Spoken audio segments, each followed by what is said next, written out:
मोहम्मद इस्माइल साहब, आप बर्मा से सवाल करते हैं। आपका सवाल ये है कि अगर पूरा कुरान करीम ख़त्म होने के बाद तमाम सजदे तिलावत को एक ही नशिस्त में बैठकर अदा कर लिया जाए तो क्या सजदे तिलावत सब के सब अदा हो जाएंगे या नहीं?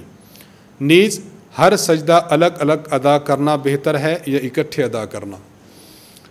जहाँ तक पहले सवाल का ताल्लुक़ है तो बेहतर तो यही है कि इंसान जब सजदा तिलावत वाली आयत तिलावत करता है तो तिलावत करने के बाद सजदा कर ले, लेकिन अगर फ़ौरन सजदा नहीं करता तो बाद में सजदा करने की भी गुंजाइश है, बाद में भी सजदा तिलावत अदा किया जा सकता है।